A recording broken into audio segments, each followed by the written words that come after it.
one thing that I loved about my previous job is Mm, it's not about the lending or something like that.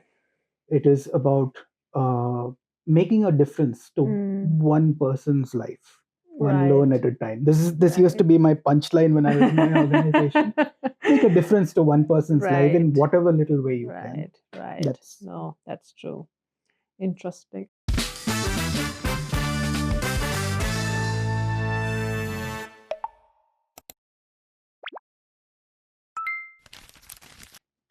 Welcome to Real Talk with Sky Girl, where we talk real with real people. So today we have somebody on the podcast who came to this country, who came to UK with full of dreams, with a suitcase, with some new aspirations of going to a new country and exploring something new. And his name is Aditya. So Aditya Suresh, yeah. would you like to say something?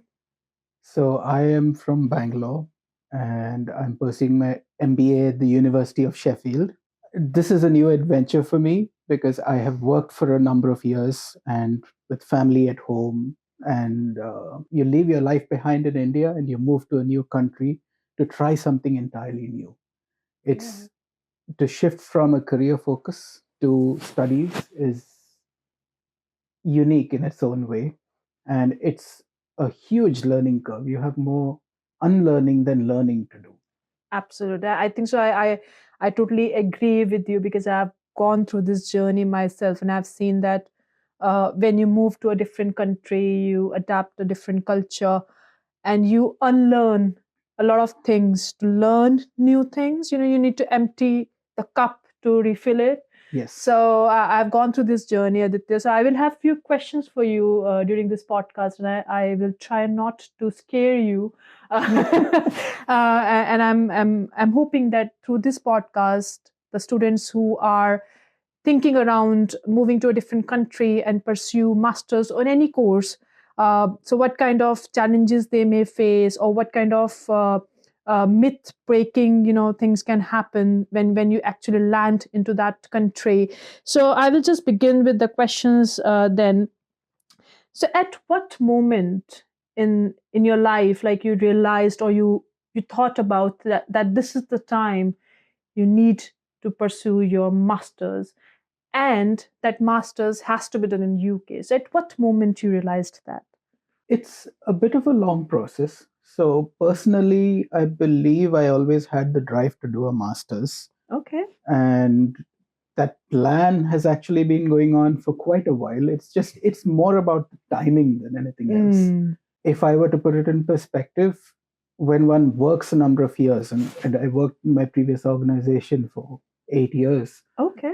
and after that one finds a comfort zone. It was that point at which I felt, I'm a little too comfortable. I need to try something new and evolve into a different person. Now Right. that evolution told me that, okay, what's the next big thing I can do apart from work? I Mm, mean, the cliched path is to find a new role, find a promotion, and go to a new company. That is mm, natural. right. But to actually put one's skills, to take a step back and Mm. expand one's knowledge is fantastic. Yeah, that's Yeah. very interesting. Like, you talked little about comfort zone. So you felt like that you are in a comfort zone, and now you need to move out, step out, and do something different. And maybe, so why MBA? Why not any other course you thought about? When one looks at it in perspective, right? Being early in one's career, it becomes natural to try and become an expert in the field that one is working in. So, Right. what one would usually find is if you're an engineering graduate. Mm. Now, I'll say this from an Indian perspective. Most of us become engineers.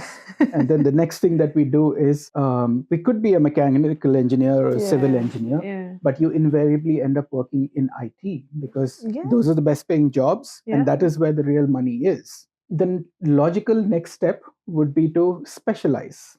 Right. So if you have the good fortune that you are a mechanical engineer and you work for, say, Porsche, Mm. you would want to do your master's in engineering. Right. Now, for somebody like me, I'm a computer science engineer by background, very cliched, and I took computer science, which is the highest in demand engineering degree Okay. at that time.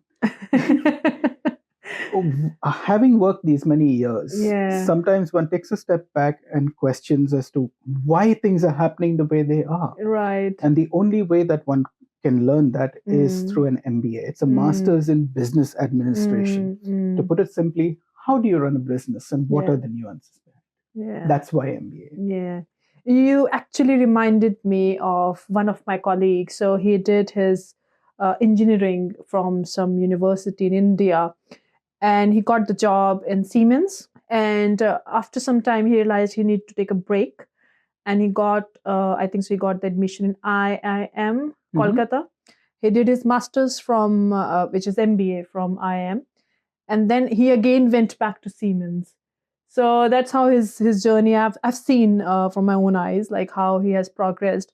So thank you, Aditya, for sharing your views on how and why you chose UK, or not UK, but why you chose masters as the next step in your career or educational field. So every big move comes with a big fear. So, what was the biggest fear you carried before boarding the flight to the UK? Quite honestly, it's the fear that everyone has. You're entering an unknown world, Yeah, somewhere where you don't feel at home. It's not absolutely. home. Yeah. That is the biggest fear one has. I think the one big thing that I had initially was it's the UK. It's the UK. I've traveled a lot. The UK Yeah. is a country I have never been to.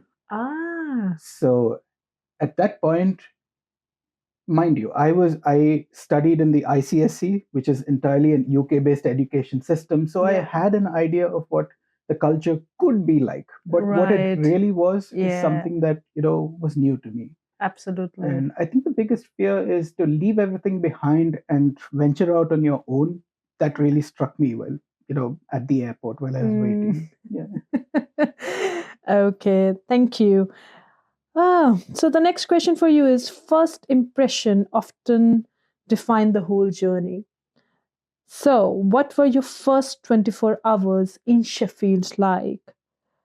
Any unforgettable moments? Well, yes, certainly. And I will elaborate on that. I think I planned a little ahead, and Sheffield was a very intentional choice that I made. Okay. So I landed in Manchester, and the university coach is how I landed in Sheffield, and right in the Mm, middle of Encliffe, which is brilliant. mm, It was that time of year when it was not yet winter and everything was lush green. So as I was driving through, my experience was brilliant. yeah. You see the sheep in the farm, etc. The unforgettable experience was you're struck by a wave of emotions because that Mm, is literally the first 24 hours when you're away from everything, you're all in your own, in a mm, new place, and you're finding your yeah. way around. So, coincidentally, the day that I landed, everything was closed, and UK culture, everything closes at 4 p.m. Um, I found my room. I Yeah. ventured out. I went out for a walk. I Mm, could not find even a sandwich to eat because the cafe nearby was closed. mm, So I was near tears, mm, and coincidentally, so the University of Sheffield has this unique thing that the first week you mm. spend in a common accommodation with Okay. other newcomers, and then Wow. the second week onwards, you Yeah. move to your actual accommodation. Oh, So that's I had interesting. these roommates who were from a mixed background, Yeah. and one of them was British, and her son, I mean, that person, his mom was around. He had just Mm, turned 17, and this was his first time stepping away from home. mm, mm. So I was feeling emotional. I walked into the kitchen, and there was a whole chicken roasting there. I'm a non-vegetarian, unapologetically. And she said, "Would you like some roast?" And I was super emotional. I said, "Yes, Yes, please." please. And then she heard the whole story about everything being shut. She says, "I can take you to the store if you want." I said, "I don't want to impose on that." Mm, And she said, "No, no, I'll take you to the store. Take mm, anything that you need. Do you have mm, money, mm, etc.?" So I said, "I have everything." mm, And I'm incredibly grateful to that lady. mm, When we went to the store, I got at least a basic set of things so I can set mm, up my kitchen. mm, That was mm, nice. What struck me was she said, "You know what? I feel you because this is the first time my son is moving out of home mm, mm. and my bird is flying the coop." The emotions are amazing. So Mm, that mm. memory, honestly, I remember that kid was called Bradley. Okay. I don't remember the mom's name. I remember that she was initially South African and she settled Okay. in the UK. Wow. She went, she asked for nothing in return, Mm, just spent that time with me, and it felt mm, so, at home, mm. that kind of thing. Wow. It's, Amazing experience. no, I also have some, first 24 hours kind of memories. I also planned ahead. So when I landed on Manchester, I didn't have any coach facility, so I had to book a taxi. While I got that taxi, so there was this British Asian who was driving the taxi, the black London taxi kind of, Yeah. the big one, because I had around 5 6 suitcases with me. I packed almost everything, and I remember I had only one thing in my mind: I'm going to reach late in the night. There was like a 2 hours drive from Manchester to Sheffield. So I will reach around 11ish or around half 11 in the night. I will have nothing to eat. And I will have to quarantine for next 8 10 days. So I cannot step out. So these were the things, roaming around in my head. And that British Asian, he understood what I was talking Going about, through. like in my own language. In Hindi, I was speaking, and he could understand what I'm saying and my worries. And he said, "Oh, I can take you to Tesco Extra. You can buy some groceries if you want, and I can park the car there. You can just go and do the shopping, come back, and then you can go to your accommodation." And he actually parked the car in Tesco Extra for us. It took a little 10 15 minutes break, and I went inside. And Tesco Extra is too big, too massive. Yes. And I was just quickly reading the signs. Where is the oil? Where is the bread?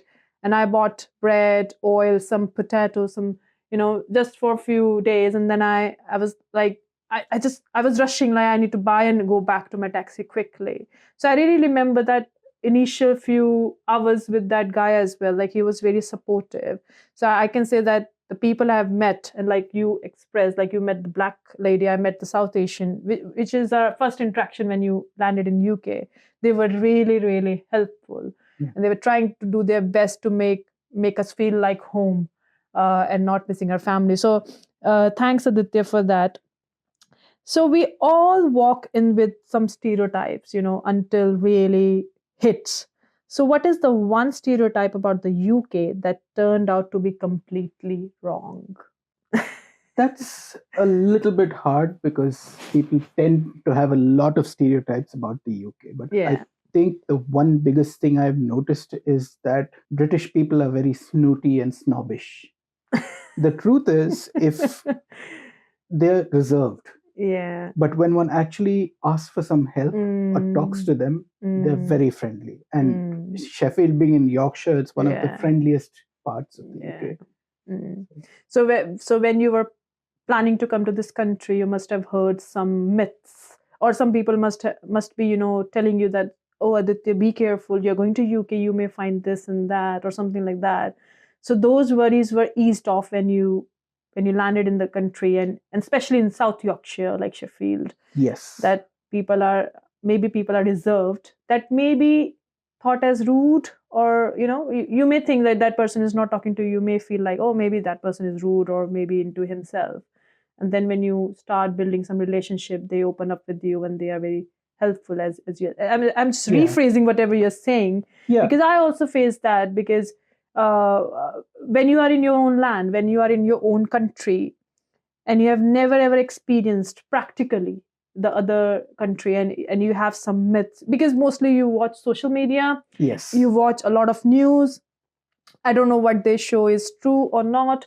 And then you start making some perception for that country. Oh, that country must be like that, that country must be like this.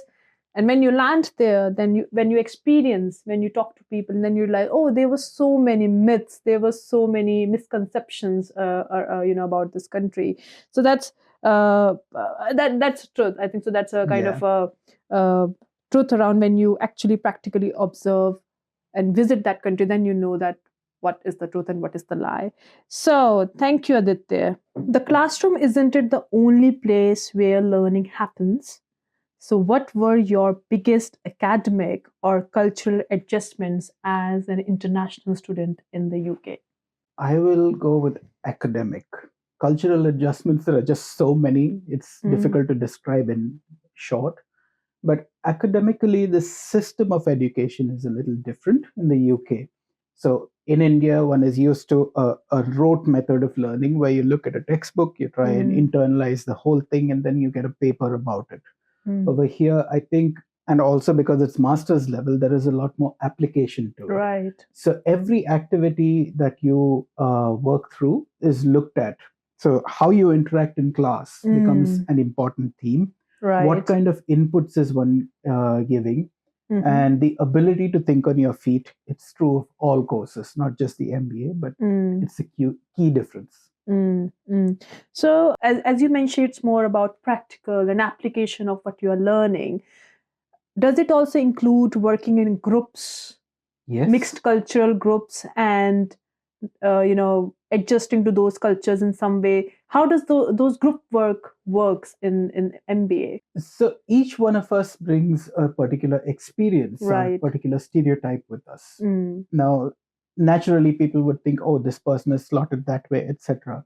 The truth is, because we are all very cautious about the way we interact, we bring in that cultural element Right. while creating a whole new culture in itself. So it's been smooth in that sense. We have a very diverse cohort, and there are 12 different nationalities in our cohort. Wow. Would you like to name some of the nationalities? We have people from Japan, from Wow. Thailand, Wow. from Kuwait. So Interesting. that's just to name a few. We have a lot of Indians, naturally. We have someone from China. Okay. But when you look at the way that people do business or they Right. work in different countries, Right. it's quite diverse. Absolutely. Yeah. Great. So I hope you're enjoying the cultural diversity within the masters, because UK as a whole, as a country, is very diverse anyway. So if you get a job, whenever you get a job after your masters, you are expected to promote equality, diversity, inclusivity in your day-to-day job anyways, because it's not like, I think so, India, like you are only working with Indians. So here, when you are in the UK, you will work with Indians, you will work with maybe Pakistanis, you will work with Turkish, you will work with Caribbeans, you will work with British, obviously. So there will be a variety of cohort anyway. So I think so through the MBA programs, you actually learn and adapt that EQ, equality, diversity, EDI into your individual character, so that you can follow the same footprints when you actually get into the job, and do everything practically and work with these people from all around the world. So no one thrives alone, especially in a new country. How did the international student community influence or shape your university experience? Interacting with international students is one of the most enriching experiences that I have had. And as a person, I try and find different communities. So as an Indian, I try and find, say, an African friend or somebody from a different country. Right. Now, where I stay, for instance, in my apartment, there are 8 of us, and 5 of them are British. The other Okay. 3, one is from Argentina, one is Wow. Indian, and the third one is me. But the fact that you have an Argentinian there gives a different flair in terms of the kind of interactions one has. So you have the British, you have the Argentinian, and the Indian. Right. And the result of that is truly amazing. That is just in my apartment. When you go to the Students' Union, you have people from all sorts of countries you may not even heard of. Right. The way they behave, the way one interacts, what works and doesn't work. It's a constant work in progress. It's amazing. So the cultural diversity also, I think so. There's one thing which unite all the cultures all together is the food.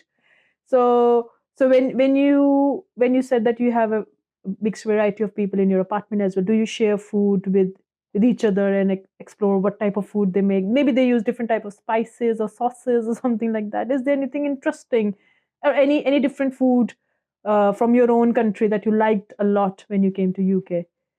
So it is interesting to note that when you look at what the people in the UK are making, and I'm talking about British, Right. more often than not, you will find them making a pasta Yeah. or a wrap which looks like hummus and falafel. Yeah. It is surprising how the British food culture is evolving beyond the traditional Yorkshire pudding and Fish and shepherd's chips. pie or fish and chips still remains. Okay, that very much remains, but you don't find people making it at home.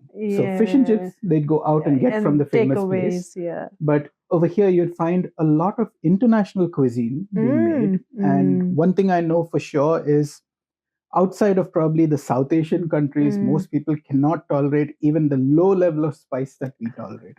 I had some fun experiences, but that is a commonality. Yeah. Yeah. Great. Thanks.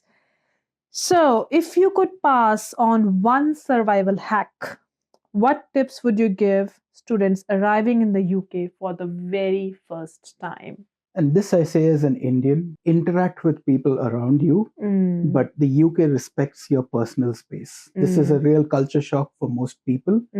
So appreciate that, nurture it. People will interact with you, Yeah. but do not be, the extremely talkative, overbearing person. Give that person a space to talk. Space. This is something Yeah. that I have noticed. Yeah. And some people are vocal about it, most are not. So it is a culture shock in that sense. Yeah, and would you also suggest or recommend that you know the boundaries in terms of maintaining that, what you say, maintaining your character in a positive way anyways in the country, because you're landing in a different country, there are certain rules and regulations that you need to follow. Maybe what you were doing back in your country was acceptable, maybe in this country it is not. Would you suggest something around it, that maybe a civic sense, maybe a basic, having the rubbish in the right, bins, maybe? Yes. These are some of the, would you like to give any examples around it? Yes, very much. I think if when I look at the UK in perspective, it's a very organized country.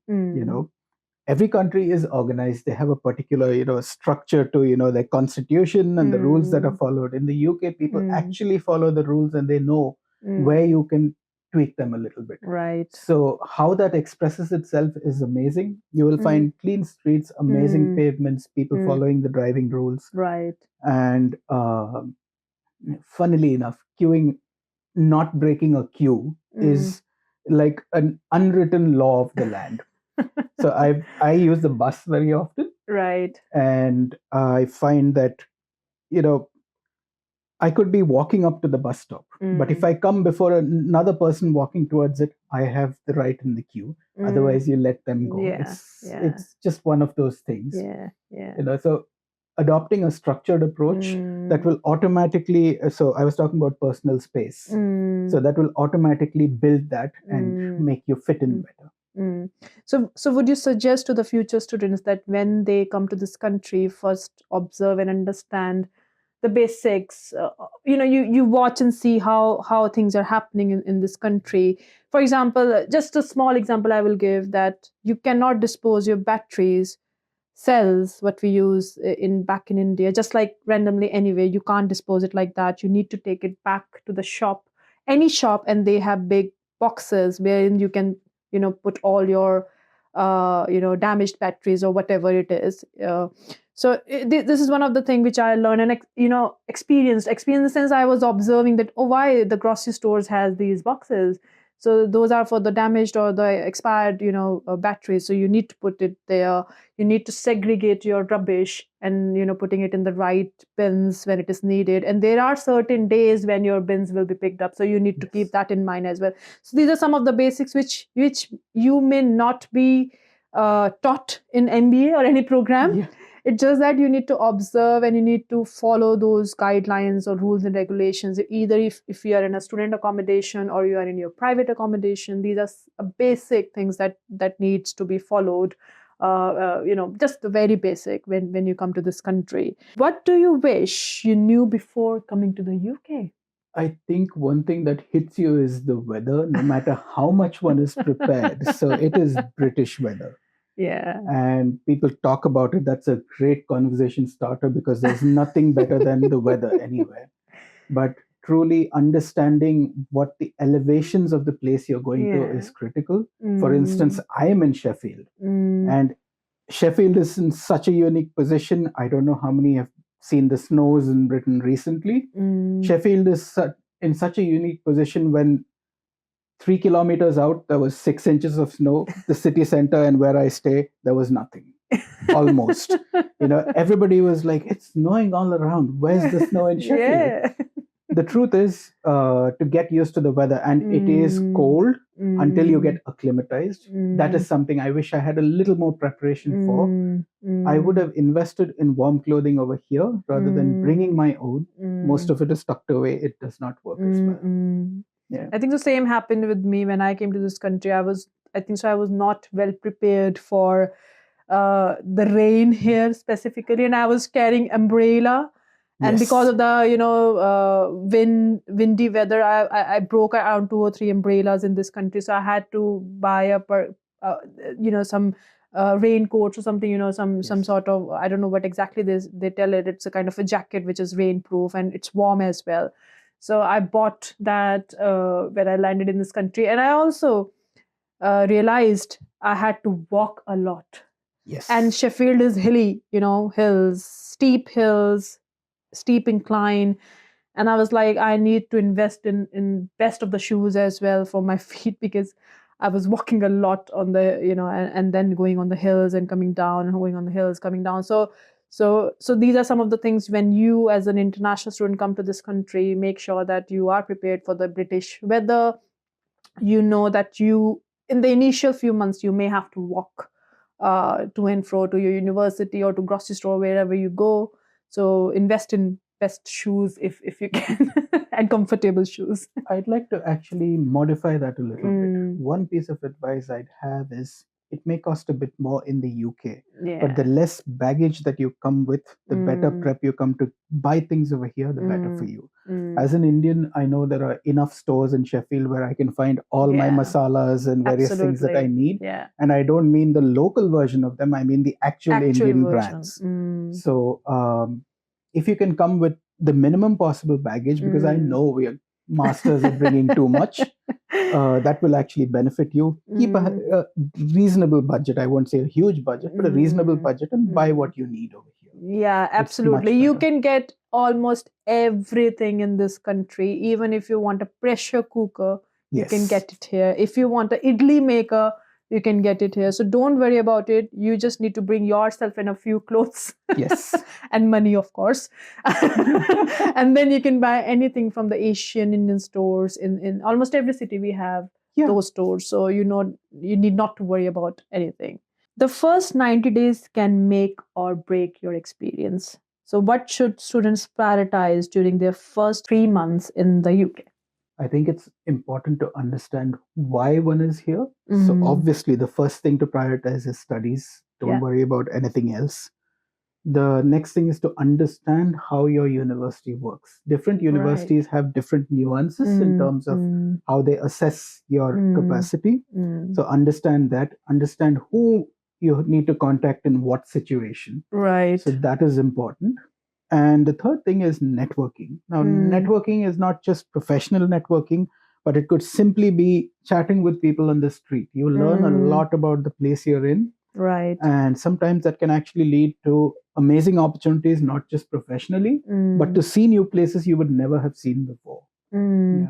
So you said 3 things. You talked about networking, which is not only on a professional level, but at a personal level, you should talk to different people. I actually agree with it. When you start talking to people, you realize that there are certain misconceptions in your mind, which actually ease off when you start talking and understand from their perspective. And sometimes I've seen even your personal networks, they also guide you in some way to move into your professional career as well. So I remember I had a word with a lady who was not connected to me directly. She was connected to me through her son. And she was in a bank. She was working in a bank. And I was just thinking, oh my God, how does the interview process works in the UK? So she actually extended her hand to help me with that. And so her son passed on her number to me, and I had a word with her. She told me about how the interview process or how the shortlisting process works in the banking sector, which was a great learning from me. So it was kind of more of a professional personal networking that I made. So I was working with her son. her son introduced me to his mom, and then I connected with his mom, and she gave me some insights about banking sector which I had no clue about before. So you never know how your network will work. It's like a spider web, you don't know Yeah. where your networking is leading to. So network with net, it's a kind of a chain. So it's really important when you come to this country, and at least for not only for first 3 months, but for the entire duration when you're in this country, keep on making the networks. And the other thing you've talked about is the focus on Studies. studies. Yes, I think often people forget that they're here to study, and the first thing they run around looking for is part-time jobs. No, you're not Yeah. here to work. Get into the flow, understand the Yeah. system, then that works. And I think to add to the networking point, it's not about who you're networking with. Network with everybody. You never know what they're going to bring for you or what Absolutely. you can do for them. That also happens. So would you also suggest the students who come to this country also participate or go to the job fairs? Would you suggest them?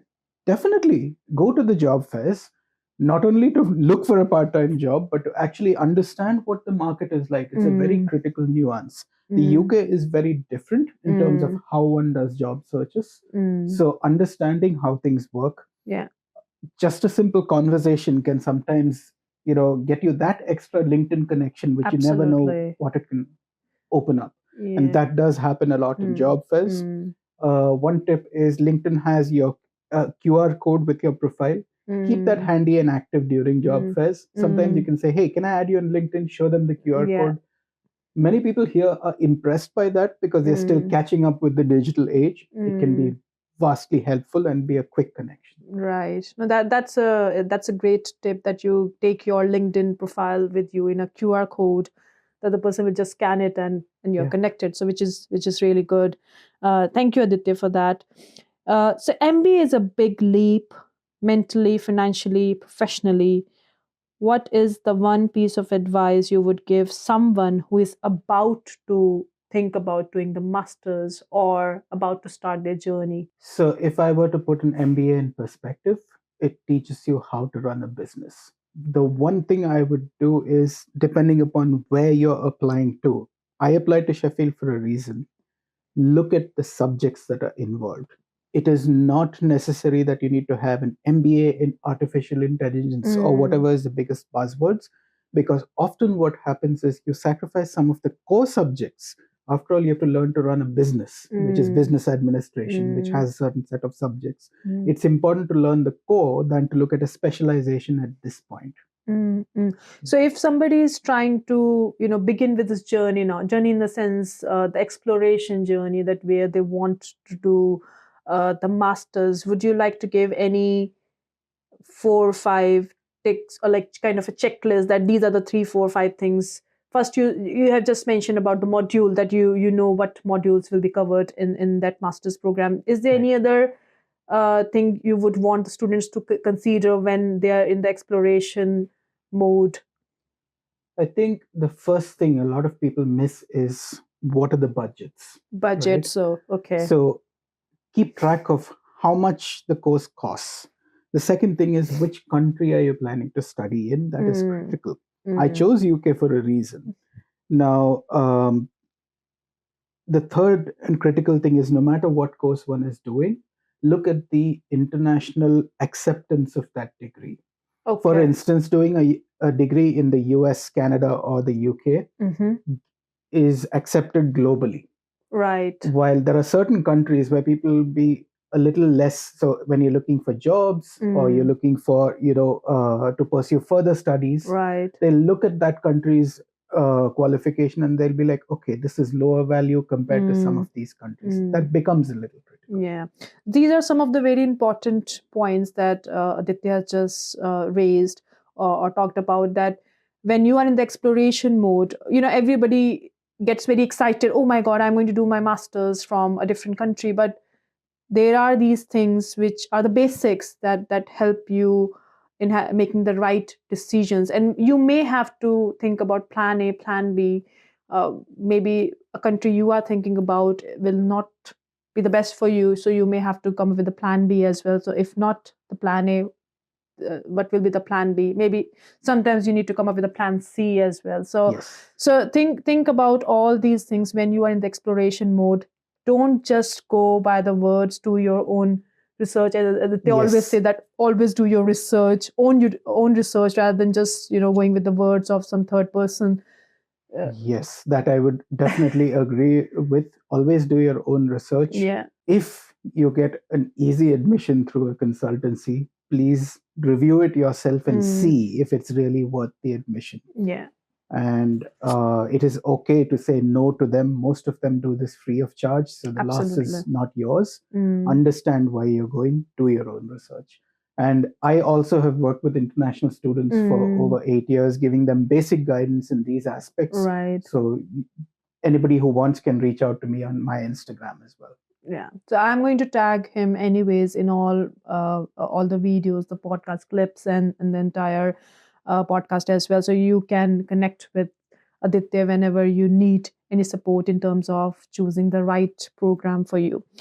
Thanks, Aditya. So the last question for you is: success abroad starts with shifting your mindset. So, what is one mindset changing every immigrant must make to truly succeed in the UK? The one thing I would say is to be open to something that's completely new and completely different. A learning mindset is something that will never leave you behind because you're constantly evolving into an Right. entirely new person. Mm, mm, So, what that would do is multifold. It mm. it integrates you culturally no matter where you are. Yeah. It integrates you in terms of what are the unique things you can learn from a particular place or country. And Mm, this is true not just if whether you're going to study or not, even when mm. you're traveling. There are so Yeah. many things that we realize are actually um, they work a particular way, although we assumed it works a different way. Mm. So open up and be willing to accept feedback, positive, Right. negative, no matter what it Right. may be. Right. You never know when it'll work for you. Absolutely. So that's around adaptability. So you adapt Yes. to a new country, and you may have to adapt to a lot of things, not only to the weather, but how people speak to each other. Like some people say love, thank you love, you're welcome love. So you accept a certain thing in this country, which is very positive in Yes. certain aspects. So yes, I totally agree with whatever Aditya has said, and it was a realistic experience that he has shared. And I hope, as an immigrant student, as international student, if you are planning to start your exploration journey, or you are almost there to now board the flight and come to this country or any other country, so these are some of the experiences that Aditya has shared, and I hope these are useful to you, and will ease off some of the worries in your mind right now. So thank you so much for watching this podcast, and thank you, Aditya, for giving your valuable time to share experience and thoughts around living in UK. It's a Thank real you. pleasure. I think it was fantastic having this conversation. I spoke to many people before, Yeah. and I think it is important to understand, what being an international student is. It's Yeah. really enlightening in many Yeah. ways. Thank you so graciously for having me on this podcast. Thanks to you. Thank you so much. So thank you, everyone. And so if you like the video, like, subscribe, and comment and share with your community. Thank you very much. Take care. Bye.